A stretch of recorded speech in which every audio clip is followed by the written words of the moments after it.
Political heat కొనసాగుతోంది. ఇప్పటికే అధికార పార్టీ వైసీపీ 5 దఫాలుగా అభ్యర్థులను ప్రకటించగా టీడీపీ, జనసేన కూడా అభ్యర్థుల ఎంపికపై దృష్టి సారించాయి. ఇప్పటికే ఇరు పార్టీ నేతలు 2 చోట్ల అభ్యర్థులను ప్రకటించగా తొలుత ఎంపీ సీట్లపైనే ఎక్కువగా దృష్టి సారించినట్లు తెలుస్తోంది. ఆశావహ సంఖ్య అధికంగా ఉన్నా పొత్తులో ఎవరిని సీటు వరిస్తుందోననే ఉత్కంఠ నెలకొంది.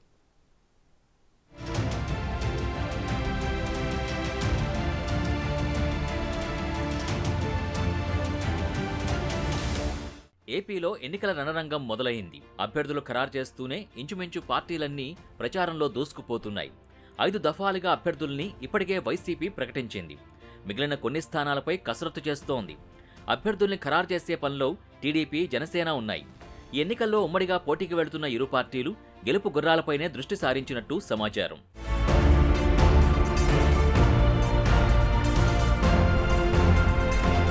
ఏపీలో ప్రధాన ప్రతిపక్షంగా ఉన్న టీడీపీలో ఆశావహుల సంఖ్య ఎక్కువగా ఉన్న పొత్తు ధర్మం ప్రకారం సీట్లు పంపిణీ జరగనుంది. దీనికి తోడు జనసేన ప్రభావం ఎక్కువగా ఉన్న స్థానాల్లో జన సైనికులకి అవకాశం ఇచ్చేందుకు టీడీపీ యత్నిస్తోంది. 11 చోట్ల తెలుగుదేశం పోటీ చేసేందుకు సన్నద్ధమైనట్టు సమాచారం. శ్రీకాకుళంలో రామ్మోహన్ నాయుడు, విశాఖలో భరత్, నరసాపురంలో రఘురామకృష్ణంరాజు, తిరుపతిలో నీహారిక, విజయవాడలో కేశినేని చిన్ని ఉండగా జనసేన ఖాతాలో కాకినాడ, బందరు ఉంది. దీనికి తోడు వైసీపీ నుంచి వచ్చిన 3 వైసీపీ సిట్టింగ్లకు అవకాశం ఇవ్వనున్నారు. మిగిలిన సీట్లపై కసరత్తు కొనసాగుతున్నట్టు సమాచారం. మారుతున్న సమీకరణాలతో నెల్లూరు, ఒంగోలు పెండింగ్ ఉండగా కడపపైన తర్వాత నిర్ణయం తీసుకోనున్నారు.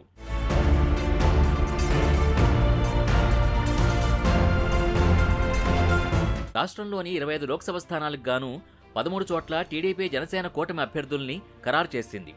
బయటకు అధికారికంగా ప్రకటించకపోయినా అంతర్గతంగా వారి అభ్యర్థిత్వాలపై పార్టీల్లో స్పష్టతొచ్చినట్టు సమాచారం. మిగిలిన స్థానాలపై కసరత్తు నడుస్తోంది. వేగంగా మారుతున్న రాజకీయ సమీకరణాల్ని దృష్టిలో ఉంచుకుని 2-3 సీట్లలో అభ్యర్థుల్ని ఖరారు చేయకుండా పెండింగ్లో ఉంచారు.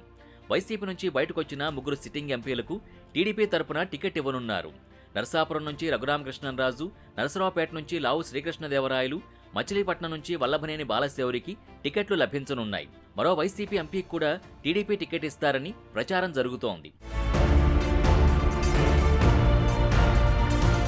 25 లోక్సభ స్థానాల్లో జనసేనకు ఎన్నిస్తారో నిర్దిష్టంగా తేలకపోయినా ఇప్పటికీ 13 సీట్లలో మచిలీపట్నం, కాకినాడ సీట్లని ఆ పార్టీకి కన్ఫర్మ్ చేసినట్టు తెలుస్తోంది. శ్రీకాకుళం, అనకాపల్లి, విశాఖపట్నం, అమలాపురం, నరసాపురం, ఏలూరు, విజయవాడ, నరసరావుపేట, తిరుపతి, రాజంపేట, అనంతపురం, హిందూపురంలో టీడీపీ బరిలోకి దిగే అవకాశం ఉంది. మిగిలిన సీట్లలో అభ్యర్థులపై పరిశీలన కొనసాగుతోంది. విజయనగరం ఎంపీ సీటుకు వెంకటేష్, కంది చంద్రశేఖర్ పోటీలో ఉన్నారు. అరకు స్థానంపై కసరత్తు మొదలు కాలేదు. రాజమండ్రి నుంచి మాజీ ఎంపీ కంభంపాటి రామ్మోహన్ రావు పేరు ముందంజలో ఉంది. ఆయన కాని పక్షంలో బొడ్డు వెంకట్రమణ, గన్ని కృష్ణ, సిస్టా, లోహిత్ పేర్లు పరిశీలనకొచ్చే అవకాశం ఉంది. అమలాపురానికి మాజీ స్పీకర్ బాలయోగి కుమారుడు గంటి హరీష్ పేరు ఖరారైన తాజాగా మాజీ ఎంపీ బుచ్చి మహేశ్వరరావు కుమార్తె తనకి ఆసక్తి ఉందంటూ చంద్రబాబుని కలిశారు.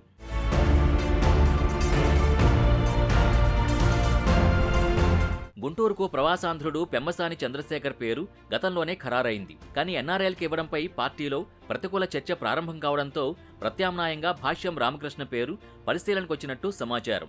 బాపట్ల స్థానం కోసం అరడజన్ పేర్లు పరిశీలనలో ఉన్నట్టు తెలుస్తోంది. హరిప్రసాద్, ఉండవల్లి శ్రీదేవి, పనబాక లక్ష్మి, పాలపర్తి మనోజ్ కుమార్, ఎంఎస్ రాజు పోటీలో ఉన్నారు. మరికొన్ని పేర్లను కూడా ఆ పార్టీ నాయకత్వం క్షేత్రస్థాయి పరిశీలనకు పంపింది.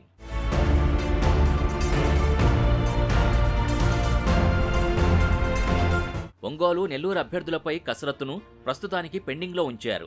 ఇక్కడ అసెంబ్లీ స్థానాల్లో కొన్ని మార్పు చేర్పులు జరిగే అవకాశం ఉన్నందున వీటి విషయం తర్వాత ఆలోచించాలని నిర్ణయించారు. చిత్తూరు స్థానానికి తలారి ఆదిత్య, యశ్వంత్, హరిప్రసాద్, సినీ నటుడు సప్తగిరి, కోనేరు ఆదిమూలం పేర్లు వినిపిస్తున్నాయి. అనంతపురంలో మాజీ మంత్రి కాల్వ శ్రీనివాసులు పేరుని ఖరారు చేసిన తాజాగా పోల నాగరాజు, అంబికా లక్ష్మీనారాయణ, బండి శ్రీకాంత్ పేర్లు పరిశీలనలోకి వచ్చినట్టు ప్రచారం జరుగుతోంది.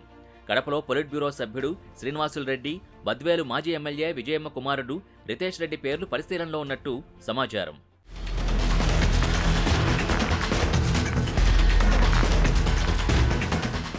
కర్నూలులో బస్తీ నాగరాజు, డాక్టర్ పార్థసారథి, నంద్యాలలో సీనియర్ నేత బైరెడ్డి రాజశేఖర రెడ్డి కుమార్తె శబరి విద్యాసంస్థల యజమానులు ప్రచారంలో ఉన్నాయి. జగన్ని ఎలాగైనా ఓడించాలని, ప్రభుత్వ వ్యతిరేక ఓటు చీలకూడదనే లక్ష్యంతో ఉన్న టీడీపీ, జనసేన పొత్తులో భాగంగా ఎలాంటి మార్పులైనా చేసే అవకాశం ఉందని